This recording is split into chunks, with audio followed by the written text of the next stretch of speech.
വാസുദേവായ. ഓം ശ്രീകൃഷ്ണ പരമാത്മനേ നമഃ.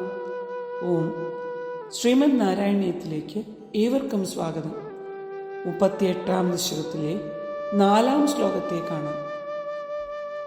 വക്ഷസ്ഥലേ സുഖനിലീന വിലാസി ലക്ഷ്മീ മന്ദാക്ഷലക്ഷിതകടാക്ഷ വിമോക്ഷഭേദൈ തന്മന്ദിരസ്യ ഖലകംസകൃതാം അലക്ഷ്മീം ഉന്മാർജയന്നിവ വിരേജിത വാസുദേവ.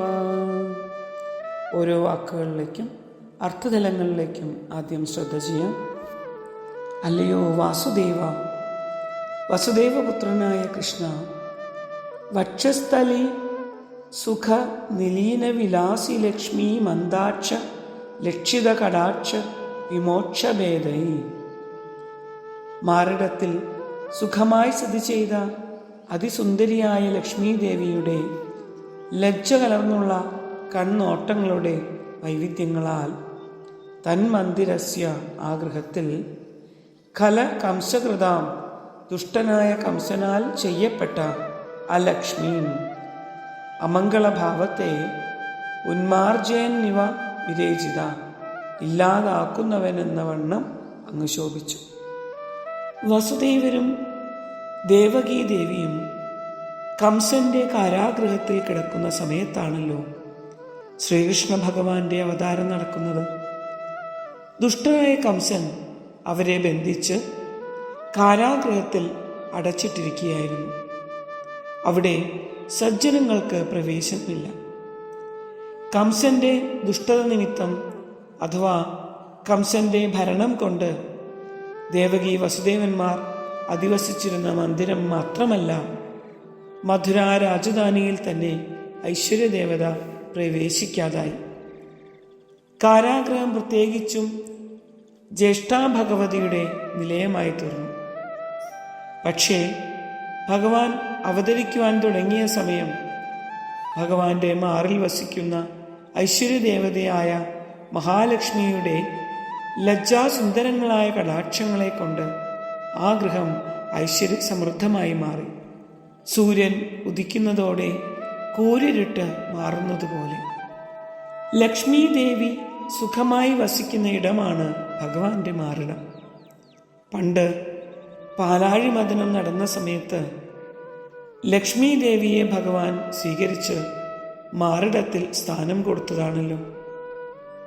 അല്ലയോ ഭഗവാനെ, അങ്ങയുടെ തിരുമാറിടത്തിൽ പരമസുഖമായി വസിക്കുന്നവളും നവീകൃതമായ പ്രേമാതിശയത്തെ സൂചിപ്പിക്കുന്ന ശൃംഗാരാദി ചേഷ്ടകളോടുകൂടി പരിലസിക്കുന്ന ആ ദേവിയുടെ ലജ്ജാസമ്മിശ്രങ്ങളായ കടാക്ഷവർഷങ്ങളെ കൊണ്ട് പരമദുഷ്ടനായ കംസൻ മന്ദിരത്തിന് ഉണ്ടാക്കി തീർത്തിട്ടുള്ള അമംഗളത്തെ അടിച്ചുവാരി കളയുന്നവനെന്ന് തോന്നുമാറ് അലയോ ഗുരുവായൂരപ്പ അങ്ങ് പരിലസിച്ചു. ലക്ഷ്മി ദേവിയുടെ മനോഹരമായ പ്രകാശം കൊണ്ട്, അതായത് കടാക്ഷം കൊണ്ട്, ആ കാരാഗൃഹം ലക്ഷ്മി നിലയമായി തീർന്നു. നമ്മുടെ ഹൃദയമാകുന്ന കാരാഗൃഹത്തിൽ എപ്പോഴാണോ ഭഗവാന്റെ അവതാരം ഉണ്ടാകുക, അപ്പോൾ നമ്മുടെ ഹൃദയവും ഗുരുവായൂരായി മാറും. അതുകൊണ്ടാണ് മേൽപ്പത്തൂർ സാക്ഷാത് ഗുരുഭവനപുരേ എന്ന് ആദ്യമേ പറഞ്ഞത്. സാക്ഷാത് ഗുരുഭവനപുരം എന്നത് നമ്മുടെ ഹൃദയമാണ്. അവിടെയാണ് കൃഷ്ണാവതാരം നടക്കേണ്ടത്. കൃഷ്ണാവതാരം ഉണ്ടാകുന്ന സമയം ഖല കംസകൃതാമലക്ഷ്മീം, ദുഷ്ടനായ കംസനുണ്ടാക്കിയ അമംഗളങ്ങൾ മുഴുവൻ ഇല്ലാതാകും. അതായത് ഭഗവാൻ ഹൃദയത്തിൽ വന്നാൽ ശരീരാഭിമാനം ഇല്ലാതാകും. സർവ അമംഗളങ്ങളും ഉണ്ടാകുവാൻ കാരണം ദുഷിച്ച ശരീരാഭിമാനമാണ്. ശരീരാഭിമാനം കൊണ്ട് വിഷയങ്ങളെ സമ്പാദിച്ചു കൂട്ടും. അതിനാൽ ഖലകംസ എന്ന പ്രയോഗം ദുഷിച്ച ശരീരാഭിമാനത്തെയാണ് ത്യജിക്കേണ്ടത്. എന്നാൽ നല്ല ശരീരാഭിമാനം കൊണ്ട് നമുക്ക് ഈശ്വര പൂജ ചെയ്യുവാനും കഴിയും. ലോകം മുഴുവൻ ഭഗവത് മന്ദിരമാണ്. പ്രപഞ്ചം ഭഗവാന്റെ വാസസ്ഥാനമാണ്. സാധാരണ വീടുകളിൽ സ്ത്രീകൾ അടിച്ചുവാരി വൃത്തിയാക്കുന്നത് പോലെ പ്രപഞ്ചമാകുന്ന ഭഗവാന്റെ ഗൃഹത്തിൽ ലക്ഷ്മീദേവി നേരിട്ട് വന്ന് അടിച്ചുവാരി വൃത്തിയാക്കിയത്രേ. അതായത് അവിടെ നിറഞ്ഞു വളരുന്ന രാഗദ്വേഷാദികളെയും അത് വച്ചു പുലർത്തുന്ന ആസുര പ്രകൃതികളെയും കൂടി നിർമാർജനം ചെയ്യാൻ ഉദ്ദേശിച്ചിട്ടുള്ളതായിരുന്നു ഭഗവാന്റെ അവതാരമെന്ന്.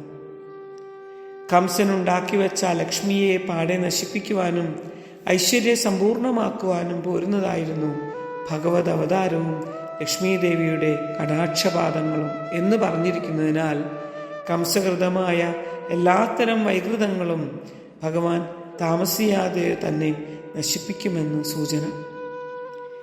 തൽമന്ദിരസ്യ എന്നതിന് കംസമന്ദിരം എന്നത് കൂടാതെ ഹൃദയമാകുന്ന ഭഗവത് മന്ദിരം എന്നർത്ഥവുമുണ്ട്. ഹൃദയത്തിൽ മാലിന്യമുണ്ടാകുവാൻ കാരണം ഖലകംസമാണ്. ദുഷിച്ച ശരീരാഭിമാനം. ആ മാലിന്യം ഇല്ലാതാവാൻ ഭഗവാന്റെ അവതാരം കൊണ്ടേ പറ്റും. ആ അവതാരത്തിന് മുൻപ് തന്നെ ലക്ഷ്മീദേവി ഐശ്വര്യദേവത ആ ദേഹത്തിനെ വൃത്തിയാക്കി തീർക്കും. അപ്പോഴേ ഭഗവത് അവതാരമുണ്ടാകും. അതായത് ധ്യാനം കൊണ്ട് മനസ്സ് ശുദ്ധമാകുമ്പോഴേ ഈശ്വരഭാവം ഹൃദയത്തിൽ പ്രകാശിക്കുകയുള്ളൂ. ലക്ഷ്മി ഭഗവാനായ ഭഗവാന്റെ അവതാരത്തിന് മുൻപ് ലക്ഷ്മീദേവി വന്ന് ഹൃദയം ശുദ്ധമാക്കി. അശുദ്ധമായ ഹൃദയത്തിൽ ഭഗവത് അവതാരമുണ്ടാവില്ല. സാധനകളെ കൊണ്ട് മനസ്സ് ശുദ്ധമാക്കണം. അതാണ് ലക്ഷ്മി കടാക്ഷം. സാധനകൾ കൊണ്ട് ധ്യാനം ശീലിക്കുമ്പോൾ അനേകം സിദ്ധികളുണ്ടാകും. ആ സിദ്ധികളെ കൊണ്ട് മനസ്സ് ശുദ്ധമാവുകയാണ് വേണ്ടത്. മനസ്സ് ശുദ്ധമായാൽ ആ ഹൃദയത്തിൽ കൃഷ്ണാവതാരമുണ്ടാകും. അവിടുന്ന് കംസന്റെ കാരാഗൃഹത്തിൽ പ്രവേശിച്ചതുപോലെ അടിയന്റെ മനസ്സാകുന്ന കാരാഗൃഹത്തിലും പ്രകാശിക്കുമാറാകണേ എന്ന് പ്രാർത്ഥന. കാരണം അവിടുന്ന് വാസുദേവനാണ്. വസുദേവരുടെ മകൻ എന്നൊരർത്ഥം. വസതി ദ്യോതതി ഇതി വാസുദേവ, ഉള്ളിൽ പ്രകാശിക്കുന്ന ആൾ എന്ന് ആധ്യാത്മികമായ മറ്റൊരർത്ഥം. ഇനി സർവത്രാസൗ സമസ്തം ച വസത്യത്രേതി വയ്യത തതസ്സ വാസുദേവേതി വിദ്വദ്ഭി പരിപഡ്യതേ. ഭഗവാൻ ലോകമെങ്ങും വ്യാപിച്ചു വസിക്കുന്നതിനായാലും സകല ചരാചരങ്ങളും ഭഗവാനിൽ നിവസിക്കുന്നതിനാലും പരമാർത്ഥ സ്വരൂപനായ നിദ്രുവടി വാസുദേവ സജ്ഞയെ പ്രാപിച്ചു. ഹേ ഗുരുവായൂരപ്പ, അങ്ങ് തന്നെയാണ് ഇപ്പോൾ വൈഷ്ണവമായ സകല ചിഹ്നങ്ങളോടും കൂടി വസുദേവപുത്രനായി അവതരിച്ചിട്ടുള്ളത്. കൃഷ്ണാവതാരം പരിപൂർണാവതാരമാണ് എന്നുള്ളതിന് ഇത് തന്നെ ഉത്തമ ലക്ഷ്യമാണല്ലോ. ഈ ശ്ലോകത്തിൽ ക്ഷ എന്ന പദം 7 തവണ ആവർത്തിച്ചു ഉപയോഗിച്ചതിനാൽ ശ്ലോക സൗന്ദര്യം വളരെയധികം വർദ്ധിച്ചിരിക്കുന്നു. ഒരിക്കൽ കൂടി ഈ ശ്ലോകത്തെ ജപം ചെയ്യാം. വക്ഷസ്ഥലേ സുഖനിലീന വിലാസി ലക്ഷ്മീ മന്ദാക്ഷലക്ഷിത കടാക്ഷ വിമോക്ഷഭേദൈ തന്മന്ദിര സകല കംസകൃതാമലക്ഷ്മീം ഉന്മാർജയൻ ഇവ വിരേജിത വാസുദേവ. ഓം തത്സത്. ഹരി ഓം.